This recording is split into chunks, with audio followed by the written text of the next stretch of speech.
What's up, guys? Oops, I didn't even silence my phone. That's how ready I am. How's it going, everyone? Happy Monday! It's Monday. Thank you for being here already. If you're here early, the OG squad who comes early, I appreciate you guys. Just getting set up, but we're keeping it pretty low-key. As always, let me know if something looks or sounds funny. Feel free to say hi in the chat. I am going to be basically, hello, welcome, basically doing Q&A, talking a little bit. I don't usually stream in the evening, but I had kind of a busy day. So this is when I'm free. Hey guys, hello. Oh, I told myself I was going to do the chat on my phone this time so I don't have to go to that massive laptop. But I don't know, I'm going to try this out. I have a big laptop on the floor like I always do, but since I'm basically just sitting here talking to you guys, I feel like it might make more sense to just read off my phone. I'm not going to come up to this computer and read the chat. Let's see. Hello. Welcome, everybody. Here's an ad. All right, how do I see the chat here? Oh, here we go, live chat. Oh, no, I don't want to listen to myself 30 seconds delayed. Okay. All right, hello guys and welcome. So, keeping it very chill. My birthday is this week. I'm one of those people that really likes birthdays, so I figured why not have a pre-birthday party on live stream, except I don't have anything birthday related at all. Like I don't have a cake or candles or anything related to a birthday. I just, at the last minute, was like, oh, I can call this my birthday stream because my birthday's this week, but I don't have anything birthday themed, unfortunately. See, I have the chat right here in my hand, and I keep looking at the computer on the floor because I'm so used to doing that. I should, like, close that computer, or I can just really try to look at this. I just want to look at the computer screen. I don't know. But thank you for the birthday wishes. Yeah, I'm taking a couple days off for my birthday. Well, two. I'm taking 2 days off for my birthday, guys. A whole 2. I never take any time off. So I'm actually my birthday's on Thursday. I'm gonna take Thursday and Friday off. My childhood best friend, she's actually the one who drove out here with me when I moved to Los Angeles. She is flying out to spend my birthday with me because it's a big birthday. It's my 30th. And I didn't really have any plans or anything to do. So my mom had the idea of flying out my best friend so we could just have some fun together, which was such a nice idea. So she's flying all the way from New York to spend my 30th with me. So we're going to hang out on Thursday and Friday and celebrate. So I figured if I want to get in a little live stream or some YouTube action, I had to do it now before I'm on my little mini birthday vacation. Look at this. I'm still looking at the computer on the floor. My favorite Baroque cello concerto. I've gone through so many phases. I really like the CPE Bach concertos are really good. The A minor, but they're all good. CPE Bach is definitely up there. I'm not crazy about Vivaldi cello concertos, really. I mean, I love the Vivaldi double cello concerto because who doesn't? But the regular ones, not crazy about Vivaldi concertos, really. I mean, the Four Seasons are great, but a cello concerto is meh. So CPE Bach, there are some other good ones too. Who else? I'm just going to go ahead and say CPE Bach A minor will be my answer. Are ostinatos annoying? Or really more in Baroque we would call them like a ground bass, a repeating bass line. Ostinato, I'm pretty sure that terminology came a bit later. But it's the same idea, sort of a repeating thing. But no, I find the more simple music more enjoyable, and I'm definitely a minority in this because so many people, cellists especially, or bassists, get bored, like, oh, our parts are so boring, we just sit here and just play the same thing over and over, I'm so bored. And I had a friend in grad school who would say, only boring people get bored, which I loved that sentiment, and I totally agree, as someone who's never bored.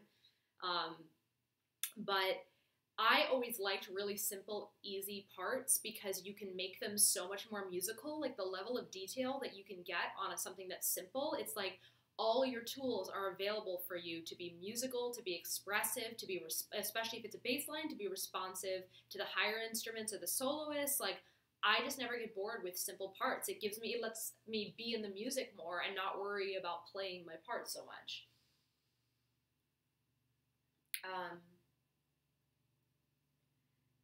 Method to phrasing fugues in cello. Fugue subjects or melodies so they stand out. Well, it really depends on the fugue subject, but I would say, like a lot of Bach fugues are coming to mind.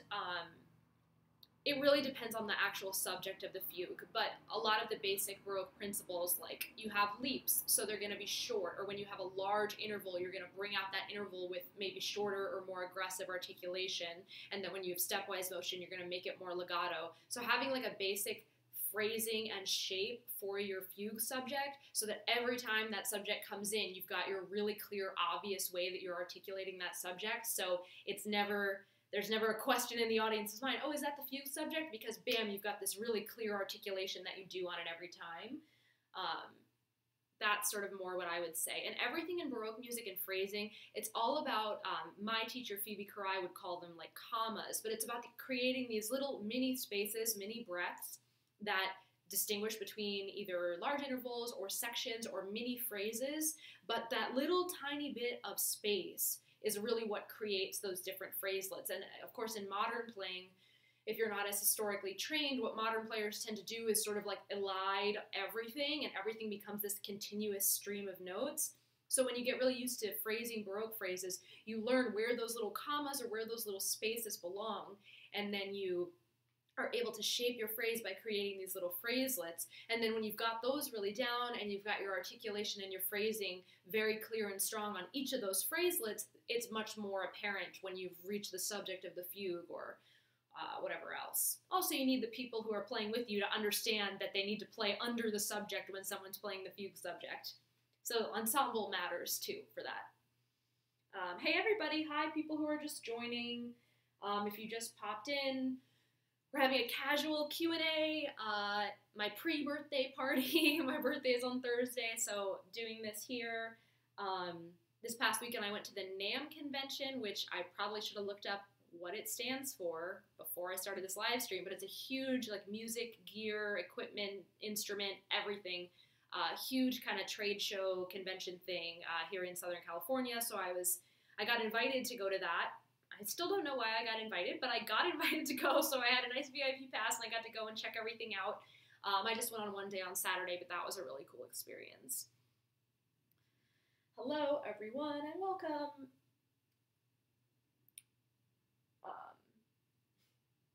Pretty professional. Hey, well, I am a professional, so I hope my advice is professional caliber. I went to a lot of school to be able to give this advice. Yes, playing continuo is the most fun thing in the world. It's my number one passion.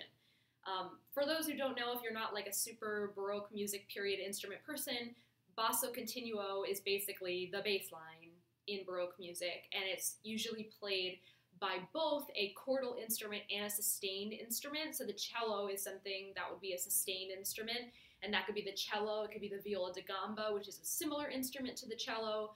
A bassoon or a bass could be the sustained continuo instrument, and then we have a plucked continuo or a chordal continuo instrument, and that's typically a harpsichord, but could also be a lute or a theorbo, and those instruments together create the harmony and the bass line for the piece, and we call that continuo in our Baroque land. And I love playing continuo, playing bass lines for higher instruments and for voices. That is always what I've connected with the most. That's kind of why I became a Baroque cellist, was to play continuo. It's just everything to me. I love it. But then ironically, I recorded all these solo albums and played by myself. But what I really love to do, which is what I got to do in my most recent album with my friend Laura on violin, is play continuo. And if you guys don't know about that album, it's called Old Friends. It's on Spotify, iTunes, everywhere. Just search Old Friends Baroque, or you can search Emily Davidson wherever you get music. And that is some continuo playing action from me. Oh, you like my Baroque EDM stuff? Yeah, so that's old style. I did that. That was my first time ever producing music in a DAW, like on the computer. And I did that with my brother, who is a DJ and a producer. For those who don't know, I put out an album called Old Style with my brother. It's a short EP of Baroque pieces remixed into EDM with a little bit of chiptune influence. Chiptune is basically like the sounds that came out of old Game Boys from the 80s, 90s, and that's my brother's specialty. So we kind of fused our interests together and made this like EDM chiptune classical album called Old Style. That's also up on my Spotify and everywhere.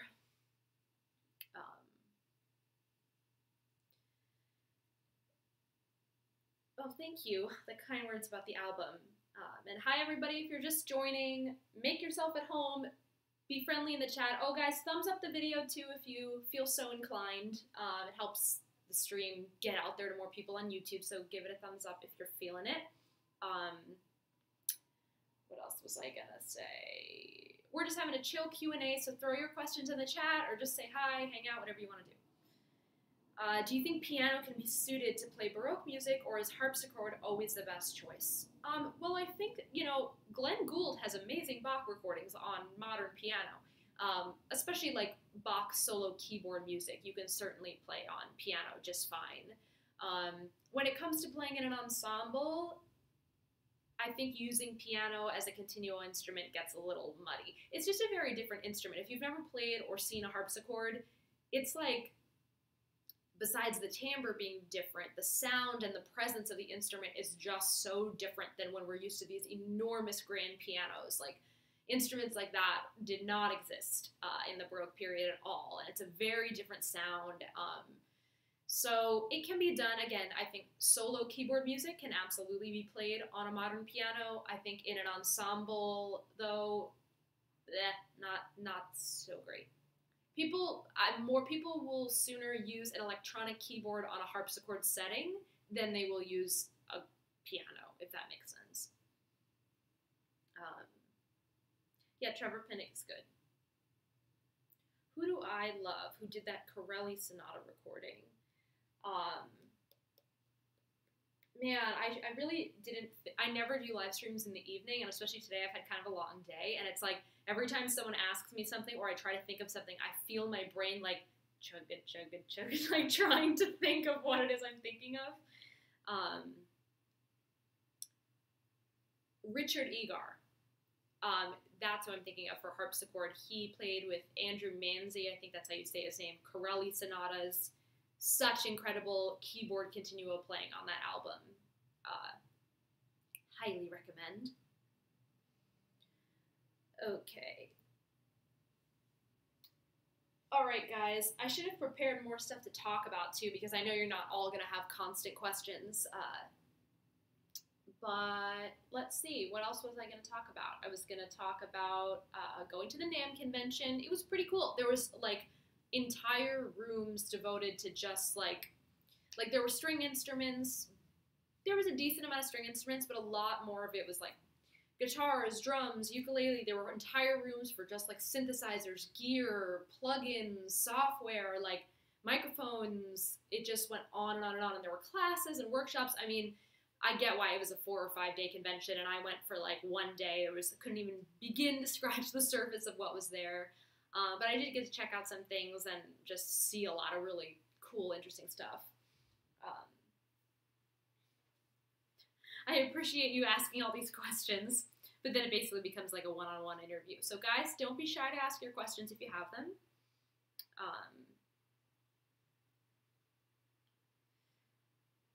All right. So yeah, so that was cool. And then, in terms of my YouTube channel, if you haven't been browsing my channel lately, or you don't, follow YouTube stuff really closely, I put up 2 new collaborations in the last week, featuring other artists, which if you don't know, I've been trying to do a lot more of that on my channel. I'm not doing as much recording of myself, mostly because there's already hundreds of videos on my channel. I don't think you guys need like any more videos of me playing cello, though I can eventually make some more. So I've been trying to feature more up-and-coming artists who are either trying to grow their YouTube channels or just grow their following. So I recently put up a video from an ensemble called Lou Media Ensemble, and they have a really cool video. I believe, what was it, is a Handel aria? Was it Handel? I should know this, guys, but I said I'm tired and my brain's not working. But there's a a really gorgeous aria, and they have this beautiful video that they filmed that's really kind of artistic and interesting. So that is up on my channel, as well as another period instrument ensemble from Argentina that filmed a gorgeous video in this beautiful church. I'm really happy with these two collaboration videos that I just posted because the production quality on them is really awesome. They're not homemade videos, and I obviously have nothing against homemade videos. That's what I make, my little videos in my living room. But these videos that I just recently posted are like, you know, clearly had a videographer, and so they're really pleasing to watch. They sound really great. The performances are awesome. So if you guys haven't seen those videos that I put up on my channel, definitely after the live stream, go check my uploads on my channel page and give those a watch. And if you like them, definitely follow the ensembles because these are all like up-and-coming artists, and if you like what they do, you should be subscribing to them anyway.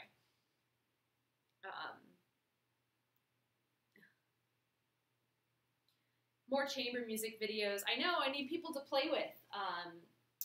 But yeah, and I had a lot, when I was in my string quartet in Boston, I had a lot of videos from the quartet up on the channel. Yeah, I'm not playing quite as much as I was, you know, in the past, and I've already kind of talked about, like, I'm transitioning a little bit into another music project. I'm still doing my cello stuff here, but I don't have quite the time and the resources that I had before when it was the only thing that I was doing. But yeah, my violinist friend Laura, the one who played on Old Friends, she's always down to play. So maybe at some point I'll be going to San Francisco again and get to play with her, record some more stuff. And her playing is just the best. Anyway, I love to play with her. So what advice do you have for someone who wants to be a concert guitarist? I'm assuming that you mean classical guitar. And I don't know a lot about the guitar world, and it's interesting because I have a student who takes Baroque cello lessons with me, and he was recently asking, he's interested in getting a theorbo and asked me about it, and I kind of had to tell him what I'm going to tell you now, which is that instrument and instrument families are like their little pockets. It's true in music school, and then it's true when you get out of music school. It's like guitar people are in the guitar world with their guitar things, and then string family, violin family instruments are in their own world. The wind players are in their own world. The singers are in their own world. It's like we all meet up in time for rehearsal, except guitar players not really, because guitars usually playing by themselves or with like one other instrument. So there's not a lot of like commingling and learning about the other instruments. So I actually don't even know that much about being what it's like to be a concert classical guitarist. But what I will say, if you want a soloist career or you want a career where you're mostly like just performing by yourself or performing in chamber music, there aren't any job listings for that. Like no one's gonna hire you for that. You have to create that for yourself. And like for me, I recorded a lot of solo albums. And in this day and age, if you educate yourself, you absolutely can record yourself, produce yourself, you can release your own music. All that stuff is possible to do yourself. Or if you just, have somebody that you know who knows a little bit more about it than you do, then you can help them with it. They can help you or so on. But creating an audience for yourself on the internet is the best way to do it with something like YouTube videos or putting your music out, or even if it's putting video clips on Instagram. You want to build a following that likes to listen to you as a soloist. And eventually when you build that following through videos or through releasing albums, then you can be getting concert dates, or you could be putting on your own little local recitals, like booking venues yourself and promoting it yourself. You can do so much stuff yourself, and unfortunately in music school they don't really teach you how to do all that stuff, but it's absolutely possible. And if you want to be a soloist or you want to be a concert performer like that, you have to have that go-getter attitude to create those opportunities for yourself, because people aren't really asking, where's a concert guitarist? We really need one right now. It's like you gotta sort of make those opportunities for yourself. And I could go on about that, honestly, forever.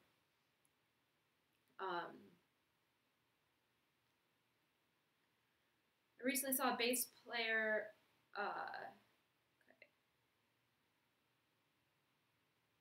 I don't know the name Carol K, but I did have a bassist on my channel for some videos about a year ago,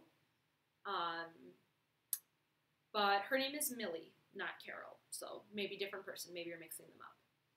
I do play viola da gamba, not well. I played it in school, and I played it at some workshops, and I love the instrument. But I really only was able to play it at like a continuo level or a consort level. For those who don't know, The viola da gamba is an instrument that kind of looks like the cello, but it has 6 or 7 strings, and it has frets, and you bow underhand, not overhand. And it's actually a family of its own. It's not a part of the violin family, like the violin, viola, cello, bass is the violin family. Viola da gamba is its own family of instruments. And when you play in a group of viola da gambas, especially if they come in multiple sizes, tenor and bass and stuff, that's called a consort. So I've played in consorts of viola da gambas, and I've played continuo on gamba, but I have not played like legitimate solo repertoire on the viola da gamba, mostly because I couldn't learn alto clef. I mean, I already read treble, bass, and tenor, and trying to learn alto, my brain was just like, I'm at capacity. I cannot learn another clef on a new instrument. So I never really got good at like true solo repertoire on the viola da gamba, unfortunately. But I can play the instrument. I don't have one right now, so I can't like practice it or anything. All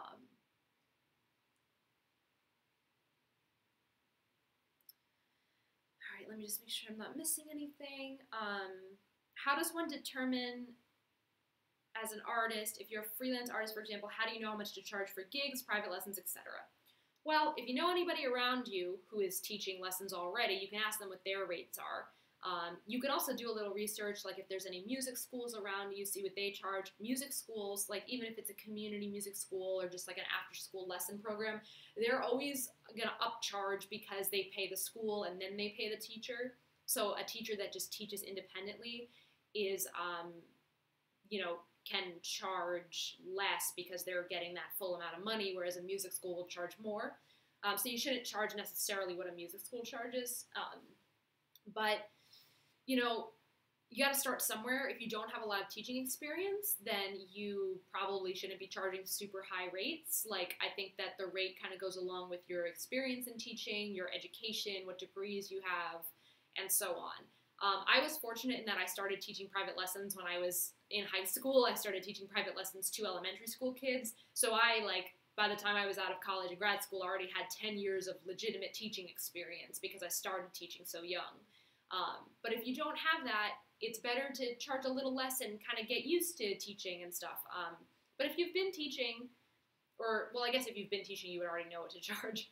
But I think it's okay to start kind of middle ground, and if you start getting a lot of students, you can raise your rates a little bit. But, you got to gain experience, and it's better to charge a little less while you do that, I think. In terms of gigs, most gigs will kind of have a budget or a rate set already. They're not necessarily going to ask you for your rate, but it varies a lot depending on where you live and like how saturated the market is. So that's why it's really important to talk to other musicians that you respect and ask what they're charging or what they typically do, so you have kind of an idea or a benchmark.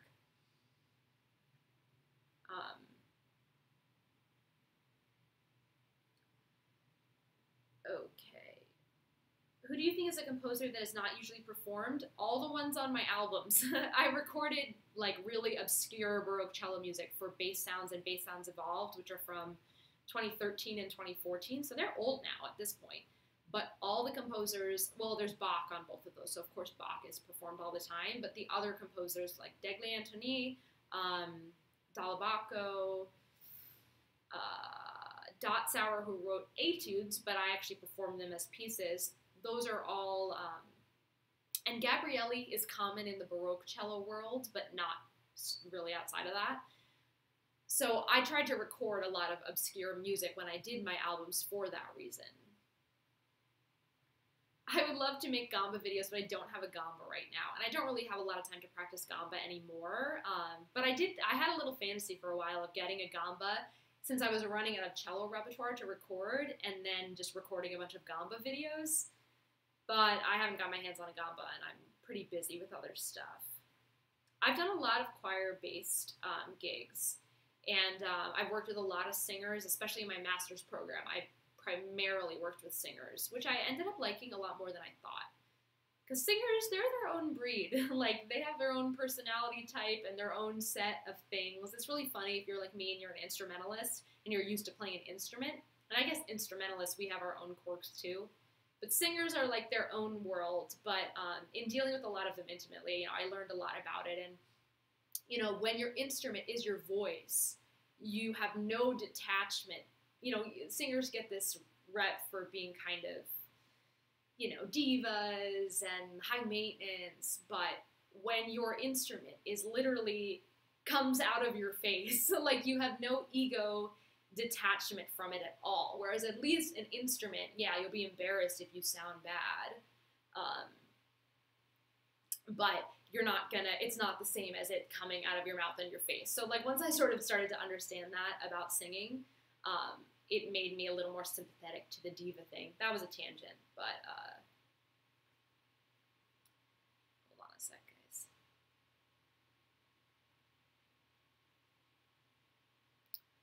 One moment.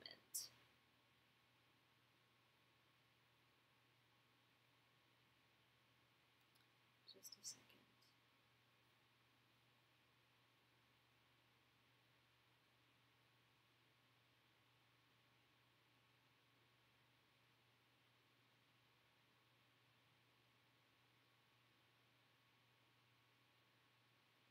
All right, back to the questions. Thank you for your patience.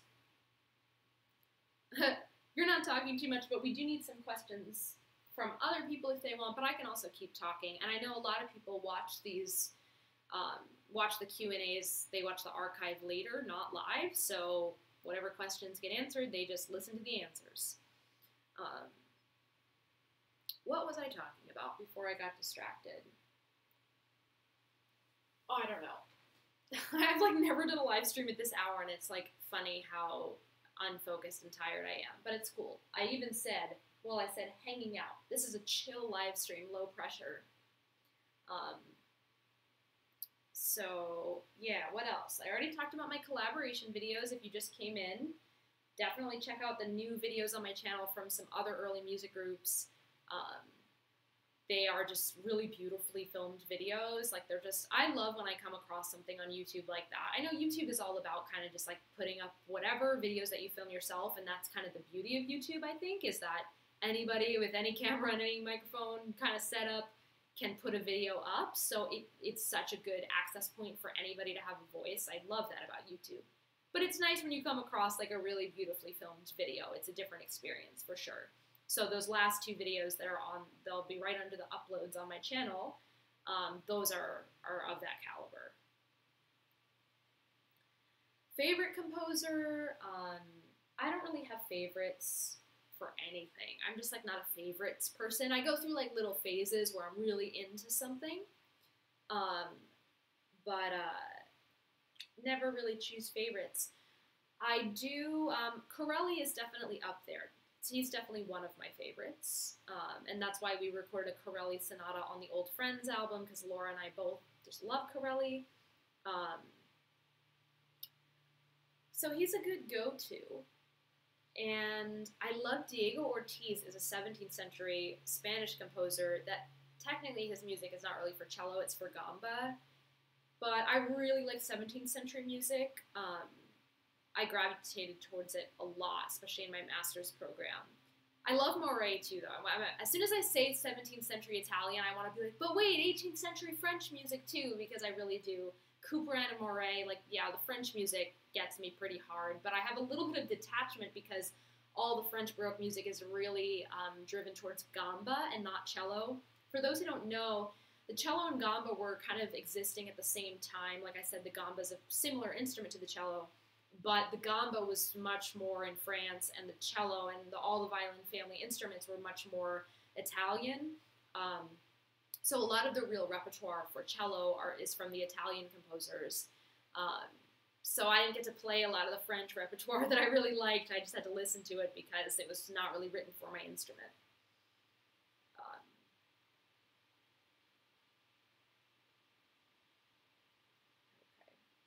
I did used to play modern cello, and I still technically play it. I teach modern cello lessons still. But by my senior year of my undergrad, I did switch to full-time Baroque cello, and I gave my senior recital for undergrad on the Baroque cello, and then I did my master's in Baroque cello, and then pretty much all my performing has been on Baroque cello since I finished my master's. So Baroque cello is pretty much what I do, but I do teach modern, and sometimes like I have a lot of friends who produce music, so I'll sometimes like play modern cello on their songs or something. So I do still play my modern cello sometimes, but not a lot. I'm not sharing virtual birthday cake because, like I said, I started this stream and I was like, this is my birthday stream, except I didn't plan anything and I don't have anything birthday related at all, so it's not really a birthday stream, but, you know, I tried. My favorite chorale, like Bach chorale, I assume. I couldn't pick a favorite, but I should have one. But Bach chorales are just like, that is just like the bread and butter of like music. Like music would not exist without Bach chorales as far as I'm concerned. That is just like perfection. And I used to say, I found this quote that I said in high school that like my religious affiliation is like playing Bach to communicate with God, because we all know Bach, you know, he worked for the church, you know, his Lutheran faith, I'm pretty sure that's what it was very important to him. And everything was sort of about like honoring and serving God. And you can tell when you listen to Bach's music, it is very intensely religious tone. Even the secular music, like Bach's love for God is very apparent in his music. And I feel like in his chorales especially, you feel a certain holiness in that music that you just don't get in a lot of other repertoire, even from the same time period and whatever. Like Bach and God were tight is really what I'm saying. I get nervous and botch timing on most of my videos. Yeah, getting nervous and botching stuff is quite common. I think we all do it. But at least if you know it's timing, you know, that's something you can work on, practice with a metronome, and, you know, there are so many things you can do for performance anxiety, and I've done it all, because my biggest issue with performance anxiety was it was not mental, it was only physical. And that was kind of like a problem I had a lot as a teen and stuff, was like, I always was keeping it cool in my head. I'm fine, I'm fine, I'm fine. But I wasn't fine, so my body would react. But because in my head I thought I was fine, there was like no way for me to address what was going on with my body. I didn't know how to calm myself down because I already thought I was fine in my head. So for performing, I would go out and I would like tell myself I'm okay, it's fine. But then I would be so shaky that I couldn't control it and I didn't know what to do. So I experimented with a lot of different kinds of, there was a really great book I read that I used to have. I'm looking at my bookshelf thinking if I still have that book. But there's a lot of stuff you can do, especially just with like breathing or meditation or just things that can help lower your heart rate, because the elevated heart rate is what causes, you know, most of those problems, whether it's shaky, sweatiness, rushing, it's all from being elevated. So knowing how to actually lower your heart rate before you play, minimizing like stimulating energies around you before you go. There's a lot that goes into, you know, being able to really perform calmly. It takes a lot of practice before you can really master what you need to do personally to lower your anxiety response.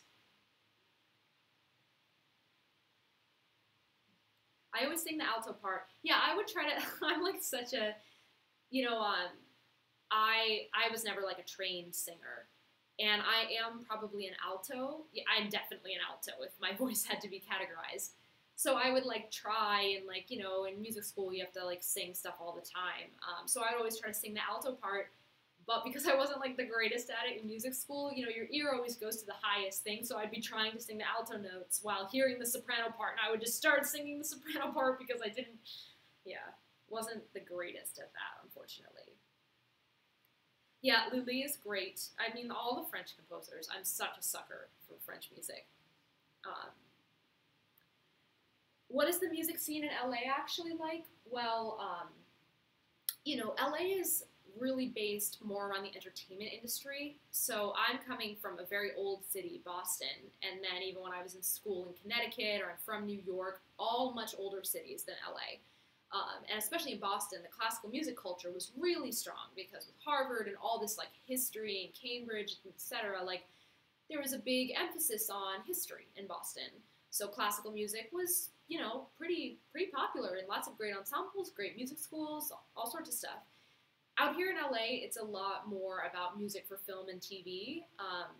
So there's a lot of orchestras that do that kind of stuff. There's alternative orchestras. There's people playing string instruments in bands. It's a very, it's not a very classical environment, which is, I've talked about it openly. And I didn't know that coming here. And, you know, because I have YouTube and I have other things, I was confident I could keep kind of doing what I wanted to do on cello with my own resources, regardless of if there were, you know, a lot of classical opportunities in LA.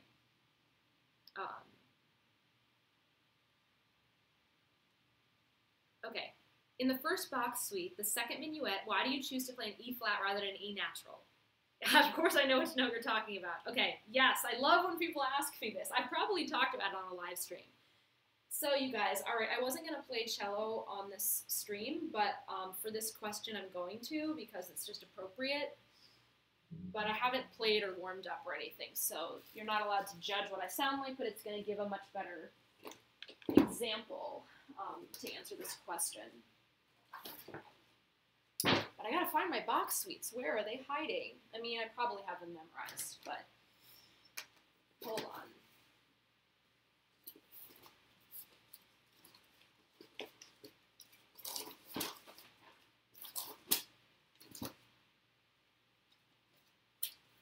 Here we go. Okay, so first Bach cello suite, second minuet.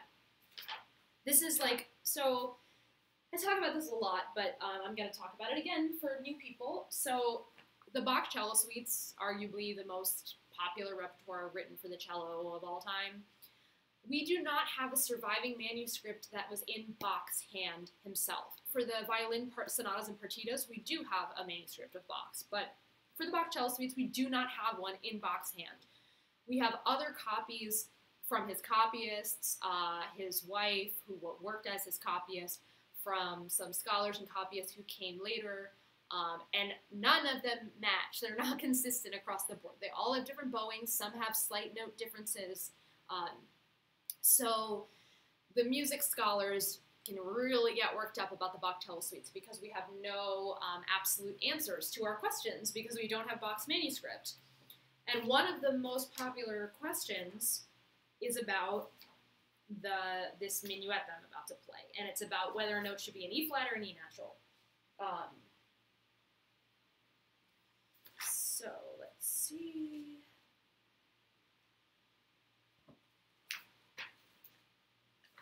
And I have a good answer for the question. I'm going to turn my mic down a little because the cello is going to be a little louder than me.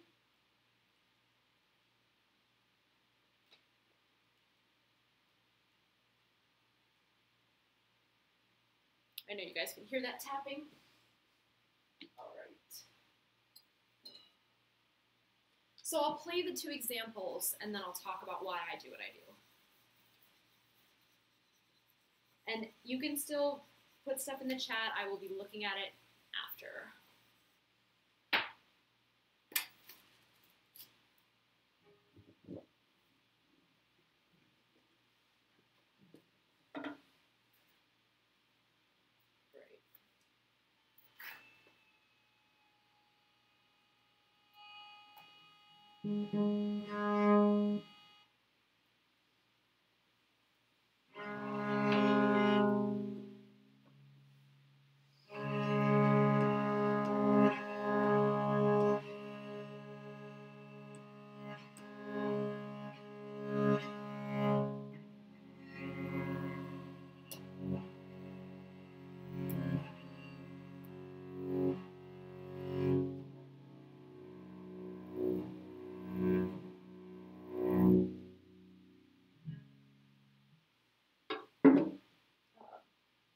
All right, so here's the note in question. It happens in the first couple bars.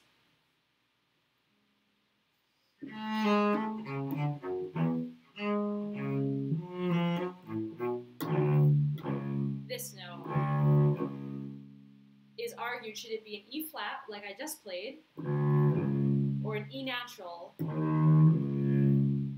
So I'm going to play it once. I'll play the whole phrase with an E natural first, and then I'm going to play an E flat, and then I'll talk about it.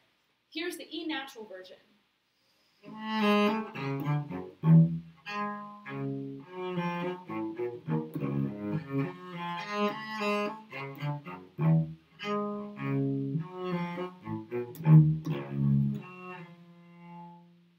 Okay, now I'm going to do the E flat version.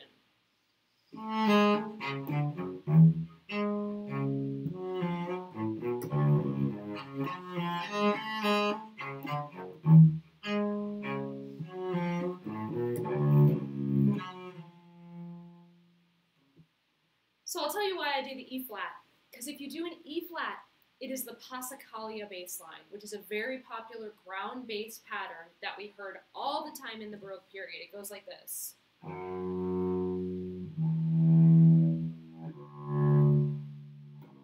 So the notes are G, F, E flat, D. And it's too bad I can't accompany myself, but if you can imagine, let's see if I can do it, if I can kind of play both parts. I'm just changing the notes by the bar. So we have first the G,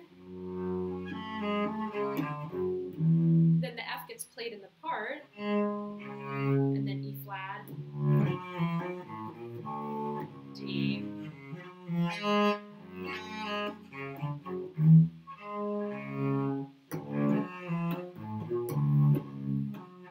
trying to accompany myself, which is kind of hard to hear. But if we were to play an E natural, it would not be the passacaglia bass line.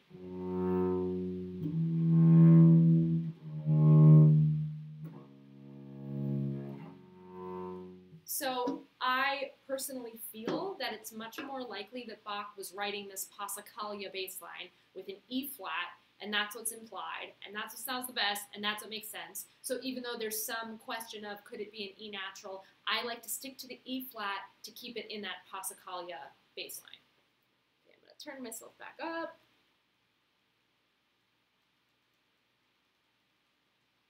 Hopefully these volume changes are not too annoying for you guys. But that is my long answer for why I play the E flat.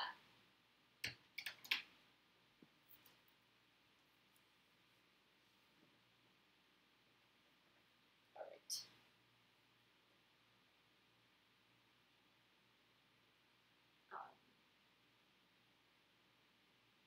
Hey, it's funny you bring up Schubert because he has my same birthday, which is this Thursday. Happy birthday, me and Schubert, January 31st.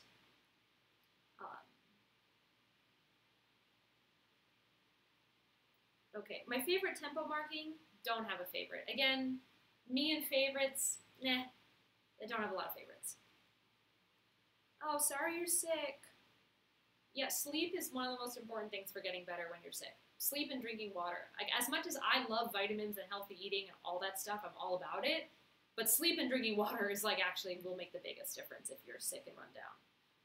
I have played a 5-string Baroque cello, but not for long. I've never gotten to play, like, noodle on one for a long time. I've, like, tried one very briefly. But there's a lot of repertoire specifically for the 5-string, like the 6th cello suite by Bach. That would be super fun to play on a 5-string cello.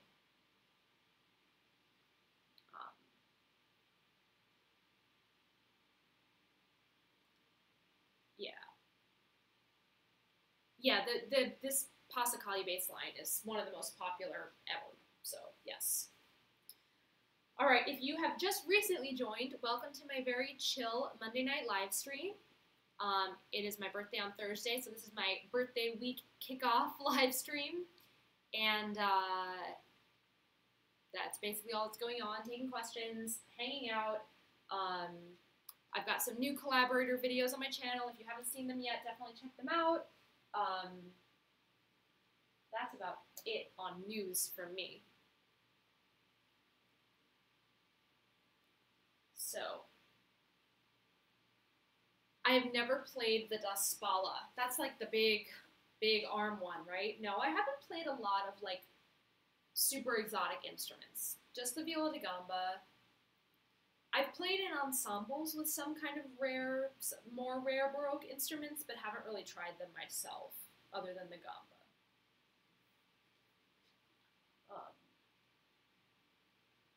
All right, so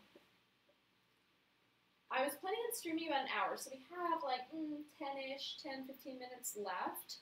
Playing that Bach actually made me kind of want to play a little Bach, so I could do that until we get some more questions. It was like I teasered myself only playing half of that minuet. But I'm also like not super warmed up. But maybe, what would be fun to play? If I could think of something that would get me excited to play, then I would play something.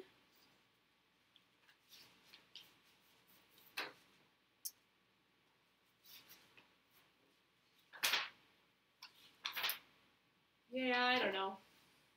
I've played Bach cello suites on Livestream so much. Everyone's pretty much heard them all from me at this point.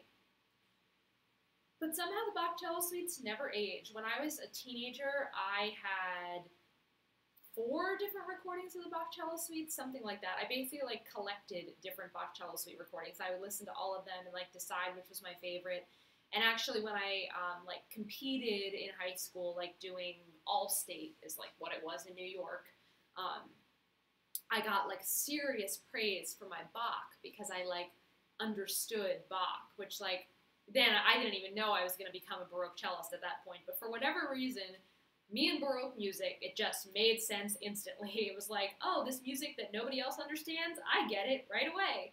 So like I would dive into these Bach cello suite recordings and listen to all these different cellists play them and observe all their like little nuances and differences, and then, you know, come up with my own interpretations. And even now, like I've performed Bach suites so many times, I've recorded them on my albums, and I still like to vary how I play them. I mean, I have certain things I've come up with, maybe ornaments or phrasing that I really like, but even on repeats, like I'm always switching it up. There's just endless possibility for Bach. Like when your music is crafted with like that much depth and artistry, it's the kind of music that only gets better as it ages, and as you age and as you mature, your appreciation for the music only deepens. And not every composer is like that, not all music is like that, but pretty much everyone can agree that Bach is one of those composers where that music only matures in a beautiful way as you get older.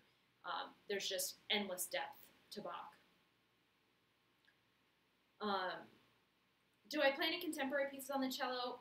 Not really, unfortunately. Like I was saying earlier, I do sometimes perform, like my friends who produce music, if they want cello in their song or something, I'll sometimes do something like that.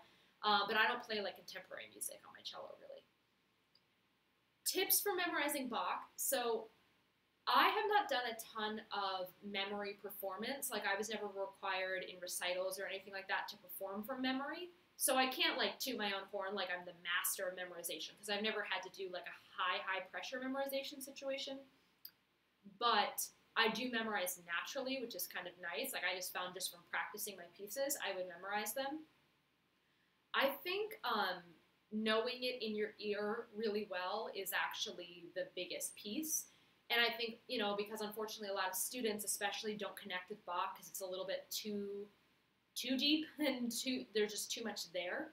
So I think the block in memorization for Bach for a lot of people is because there's just too many, they think of too many notes and they're not actually musically making the connection of what's there, what the foundation is. And I think actually just a lot of listening really helps with that. So listening to a lot of recordings, like I was saying I did, then you know the piece, because it's not about memorizing how to play the piece. It's about memorizing the piece and knowing the piece of music in your head. And once you have that piece, playing it on your instrument is just like the next step. But if you don't remember how the piece goes to begin with, you're really up a creek without a paddle. So I actually think it's more about memorizing how the piece really goes, more so than memorizing it on your instrument. I think the instrument part is easy once you know how the piece goes.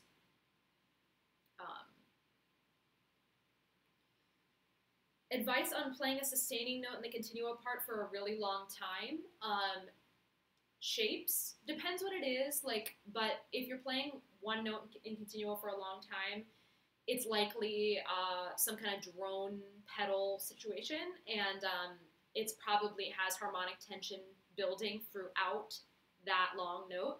So you want to know what's going on while you are holding that note, because you're not going to want to sit there stagnant on a long note forever. You're going to want to shape it, you're going to want to swell in certain places, you're going to want to like disappear and get more transparent in places, and that's all going to be based on what else is going on in the music. So what's nice about holding a long note, again with the boring parts, you get to actually pay attention to what's going on around you. You can listen and see what's happening in the music, and that can inform how you are shaping your long note.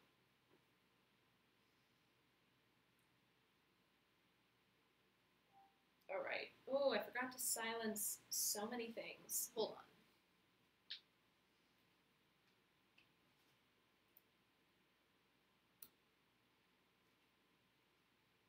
Okay.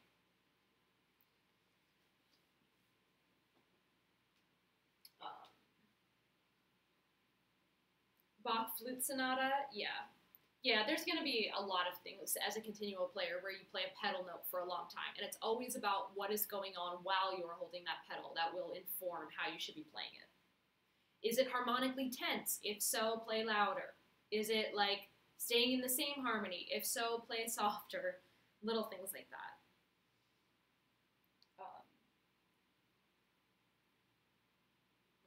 Okay.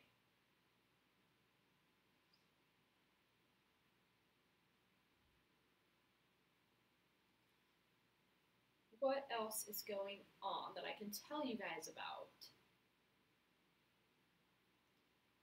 The biggest thing I'm pushing right now is just still the collaborator videos. So if you happen to play early music and you're watching this and you have a way to record yourself and you're trying to raise your presence on YouTube or on social media, you can go to my website and apply to be on my channel. It's emilyplayscello.com/collaborators. You can just go to emilyplayscello.com and click on collaborators there and apply. But it's been so cool having people apply because I get to just hear, I'm not everywhere in the world. I don't get to hear every single person playing period instruments, and lots of them are international outside of the United States. So it's just been really amazing for me to hear and see all these performances on early instruments and then get the opportunity to feature them on my channel is even better. So definitely apply if you're looking for that. And I also can help out with the basics. So like if you are an early music person, you want to record something, but you've never recorded before and you have some questions, I do offer some assistance helping everybody kind of figure that out for the first time.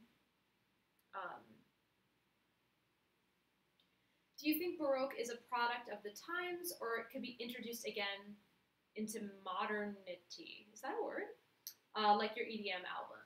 Yeah, well, like Baroque, yes, that's a time period. So, it comes with a historical context.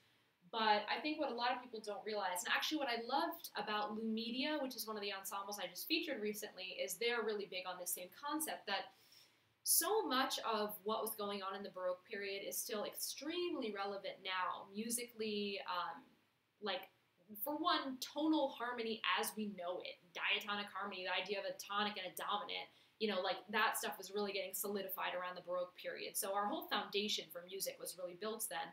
But then I've talked a lot about in the past how ground basses, repeating bass lines, like what I was talking about, are, practically what pop songs are now, like a simple 4-chord progression that repeats over and over, and the top part changes over that same thing. Like, that existed in the Baroque period, and actually even earlier.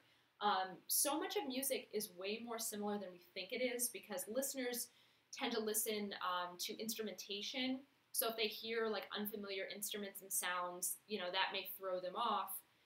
Or like they hear classical singing and that's a very different sound than pop singing, and they react to that.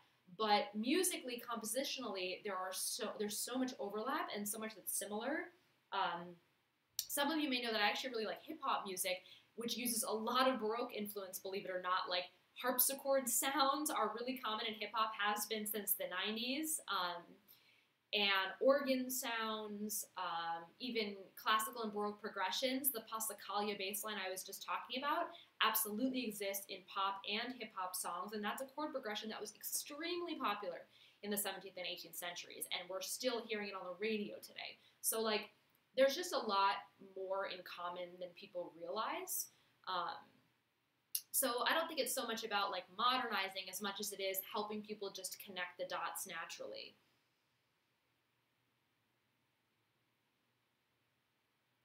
Oh, I hope you can get your hands on a Baroque flute or a traverso, as it's called sometimes, because they're really cool instruments. They sound so different than the modern flute, and really amazing sound.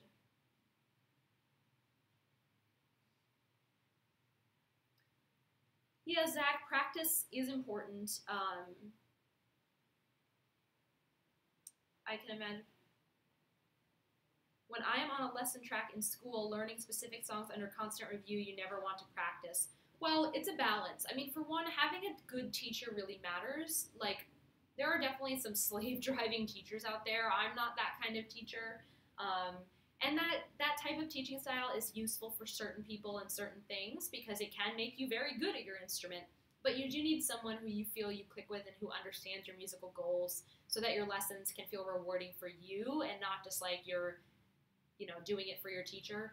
At the same time, if you want to be a classical musician, at least, any musician really, if you want to be like a professional instrumentalist who is a master on your instrument, you have to be willing to kind of do it all, because to truly be a master, you don't really get to cherry pick, well, I only like this, well, I only like this. And I know it's ironic that I'm saying that as someone who became a specialized player who only plays Baroque music, but I still had to pay my dues on cello to get into college, and then for my first 3 years of college was still having to really pay my dues.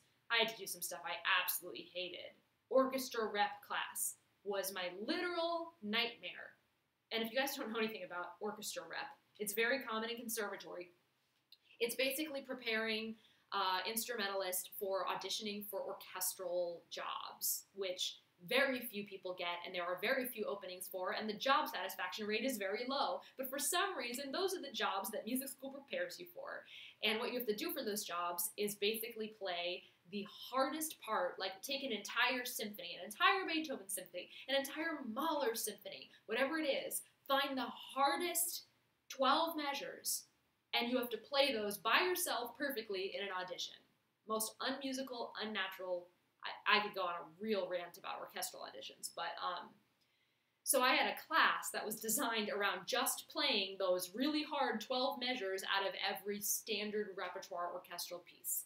And we had to just play them. You're not even playing them with an orchestra. You have to just play those really intense orchestral parts by yourself. Literal nightmare. I absolutely hated that class. I was miserable. Not going to sugarcoat it. But that was part of what I had to do for my degree. And especially if you're going into classical music, you have to be okay with doing the work, even when it's not fun, and trusting that it's all for the greatest good of you mastering your instrument. So if you already feel like, oh, when I have to do this, it's not always stuff I like, being a professional musician might not be for you. Sometimes you have to play gigs where you don't like the music. Like, you have to be kind of willing to do the stuff you don't like, because you're not going to get to choose everything that you do, and you have to like what you do enough to not always be super, super picky about it. If you want to be happy in your career, you have to be okay with that.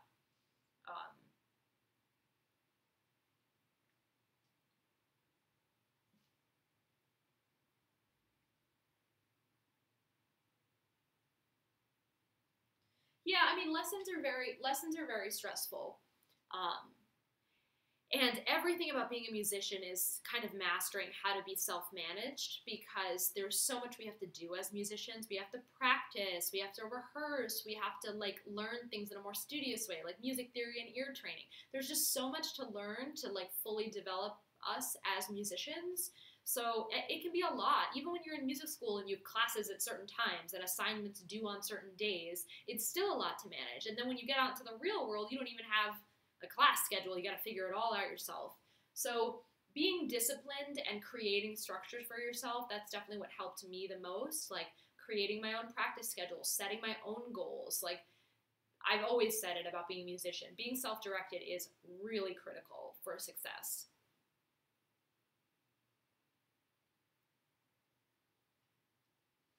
All right, guys, we are at an hour, and I was really only going to stream for an hour because, like I said, I've had a long day. It's late. It's definitely late on the East Coast, which is, I think, why we have fewer people in here than when I do the daytime streams. So throw any final questions in there. I know you guys hear me delayed, so I'll wait a minute if you guys have any final questions, and then we're going to wrap up the Q&A for tonight.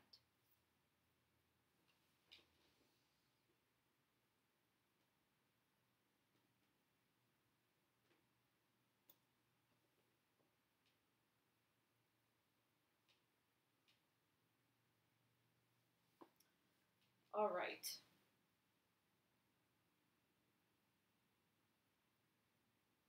And if you joined later, I'm going to say hi and welcome, but I'm also about to say bye. The whole stream is going to be archived, so you can go back and watch the earlier questions if you're curious.